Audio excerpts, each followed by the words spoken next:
Assalamualaikum warahmatullahi wabarakatuh.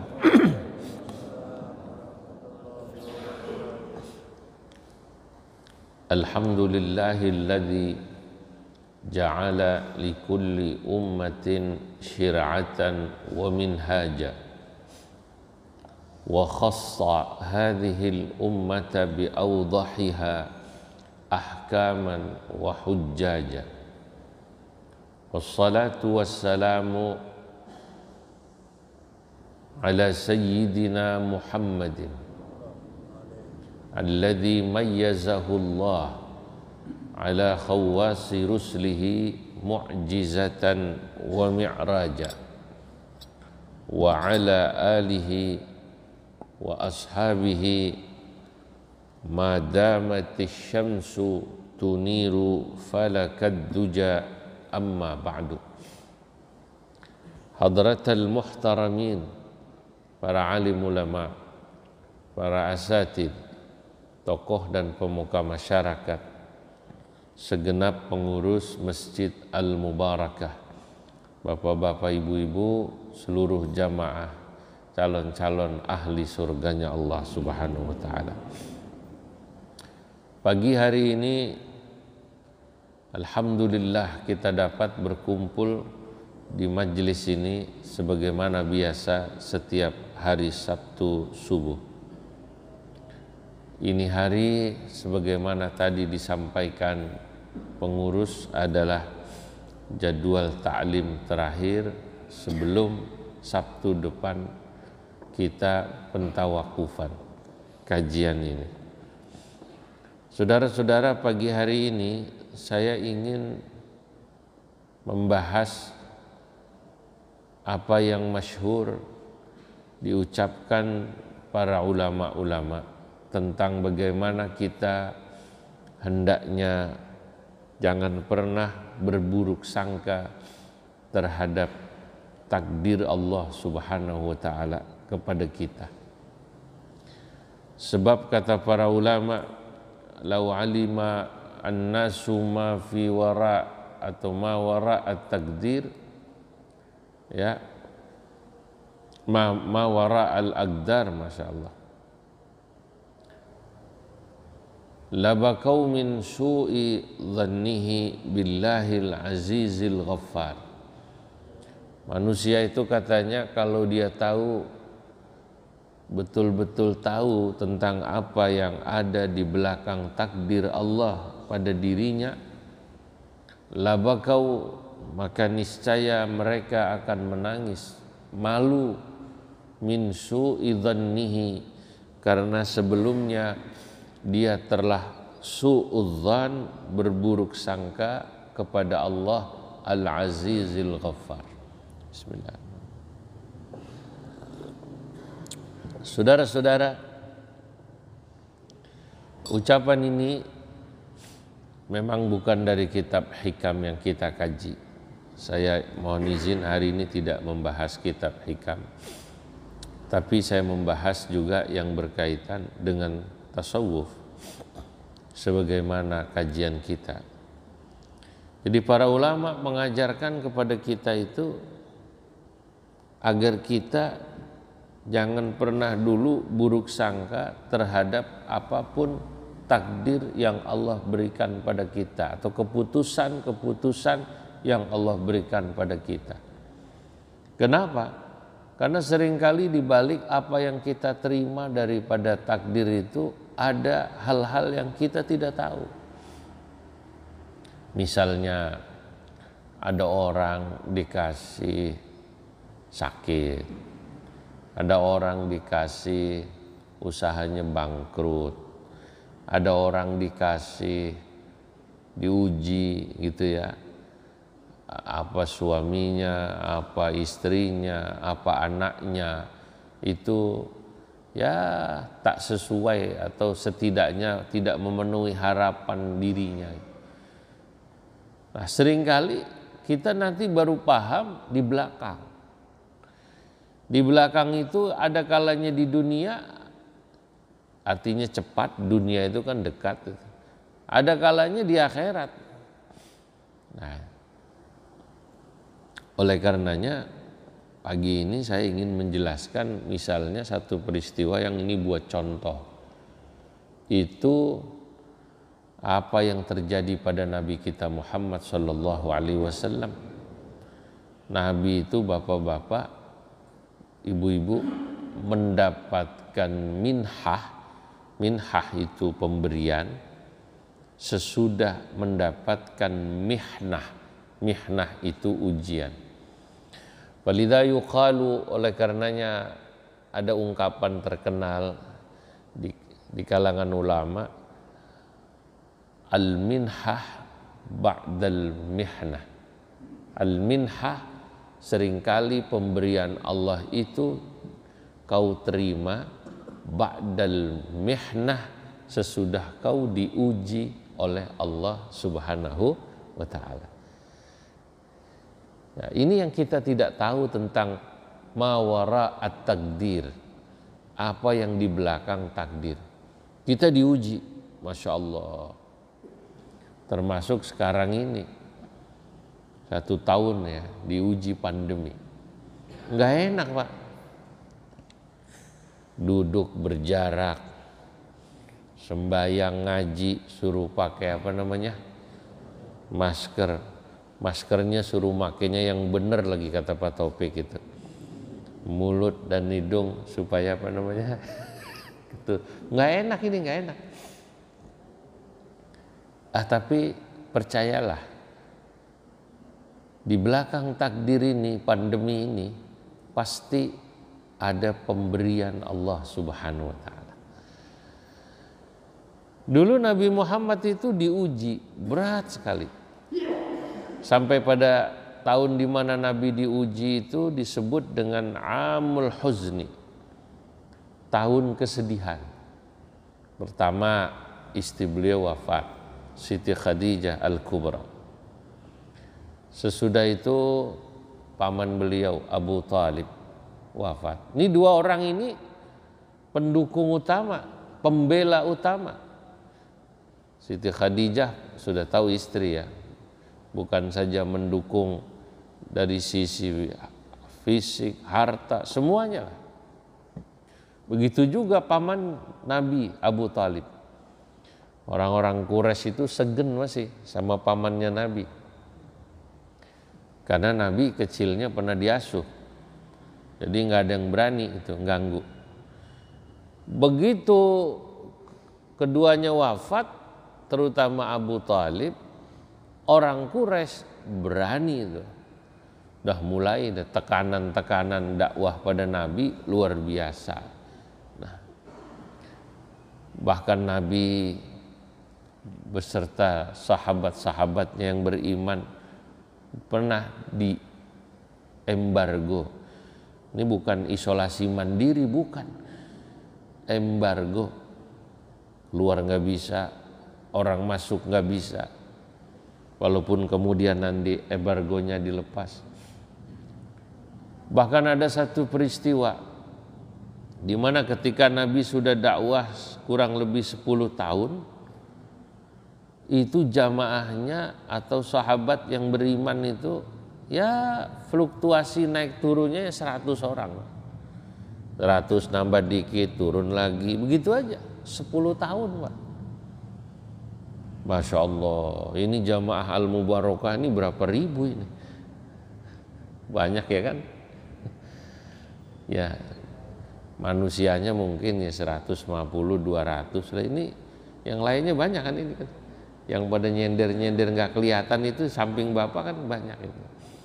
Nah, saudara, sampai Nabi pernah dihinakan ketika beliau ke Taif. Karena di Mekah ini dakwah sudah susah, ke Taif lah. Taif itu dihuni satu kabilah namanya Bani Saqif. Ya, saya pernah ke Taif sekali. Ya, daerahnya puncak lah. Kalau kata kita puncak Cisarua gitu tingginya, hijau lumayan kalau buat orang Arab. Taif itu tempat perdagangan terkenal karena subur, buah-buahan banyak dari dulu, sayuran banyak. Di sana ada Bani Saqif.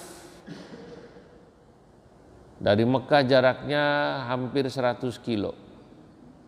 Ada yang bilang sekitar 70, 80, ya tergantung nanti dihitung dari mana gitu. Nabi ke sono Pak, dakwah. Sampai di sana Nabi berpikir semula akan mendapatkan dukungan dari orang Taif. Ternyata di Taif Nabi dilempari batu.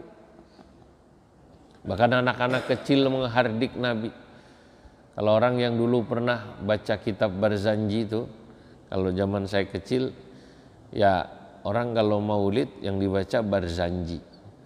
Nah, dulu belum ada Ad-Diba, belum ada Simtud, Duror. Itu masih yang masyhur apa? Barzanji. Fa amma ta'ifa fayad'u thaqifan falam yuhsinu bil ijabati qirah wa ramauhu bil hijarati.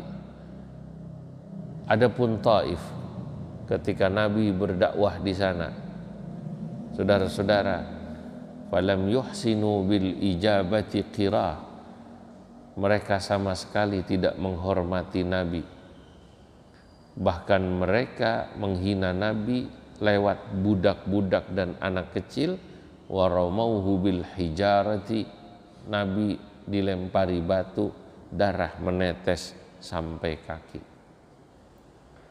Di Taif ini nanti Nabi berhenti menangis sambil berdoa di sebuah kebunnya punya Rabi'ah. Saya saat ke sana tak menyia-nyiakan mampir ke kebun itu, karena itu kebun bersejarah. Di kebun itu Nabi berdoa. Doanya membuat malaikat menangis.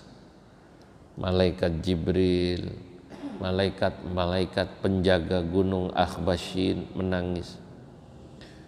Allahumma ilaika ashku du'fa quwwati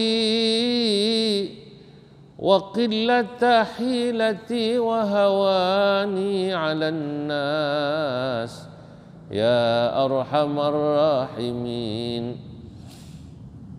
Anta rabbul mustad'afina wa anta rabbi ila man takilani ila ba'idin yatahajjamuni am ila aduwin mallaktahu amri illam yakun bika alayya ghadabun fala ubali walakin afiyatuka hiya awsa'u li a'udzu bi nuri wajhika alladhi ashraqat lahu adh-dhulumat wa salaha lahu amru ad-dunya wal akhirah min an tanzila bi ghadabuk aw yahilla alayya sakhatuk lakal udba hatta tarda wala hawla wala quwwata illa billah illa bik. Apa kata Nabi? Allahumma ilaika ashku du'fa quwwati wa hawani 'alan nas. Ya Allah, kepadamulah aku mengadu betapa lemahnya diriku, kekuatanku menghadapi manusia. Ya Arhamar Rahimin, ilaika anta rabbul mustad'afin wa anta rabbi. Ya Allah, engkaulah Tuhan orang-orang yang lemah dan engkau adalah Tuhanku. Sesungguhnya kepada siapakah kau akan serahkan diriku? Kepada orang jauh itu maksudnya dari Mekah ke Taif yang telah menyerangku, au ila aduwin mallaktahu amri, ataukah kepada musuh yang hampir-hampir menguasai diriku. Tapi ya Allah, prinsipnya asal kau tak murka padaku, aku tak peduli. Dilempari batu, dicaci anak-anak, dimusuhi. Yang penting ya Allah, prinsipnya kau tak